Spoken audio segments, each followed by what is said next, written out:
Hi cuties, welcome to my channel. నేను మొన్న తిరుపతి వెళ్ళాను కదా, అక్కడ కొబ్బరి పచ్చడి భోజనాల్లో పెడతారు, భలే ఉంటుందన్నమాట. సో అది ఎలా చేయాలో చూసేద్దాం. ఫస్ట్ ఏం చేయాలి అంటే, రాగానే పొంగల్ పెట్టుకుంటాం కదా, అప్పుడు కొబ్బరికాయ కొడతాం కదా, ఆ కొబ్బరికాయ ఉంచుకొని దాన్ని శుభ్రంగా కడిగి ముక్కలు చేసుకొని పెట్టుకోవాలన్నమాట.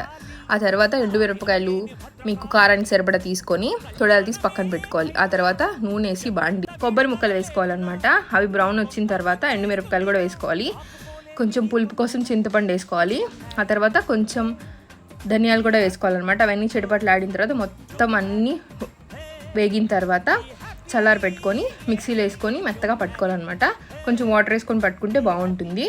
అండ్ లాస్ట్లో కొంచెం కల్లుప్పు వేసుకుంటే మొత్తానికి సెట్ అవుతుంది అనమాట. నేను కొంచెం ఉప్పు తక్కువ వేసుకుంటాను అనమాట. సో దాన్ని ఒక ప్లేట్లో తీసుకొని వేడివేడి అన్నంతో తింటే సూపర్ ఉంటుంది అనమాట. వాళ్ళు కొంచెం వాటరీగా చేస్తారు, బట్ నేను కొంచెం గట్టిగా చేసుకున్నాను. మీరు కూడా ట్రై చేయండి, చాలా బాగుంటుంది. Thanks for watching. Bye cutie.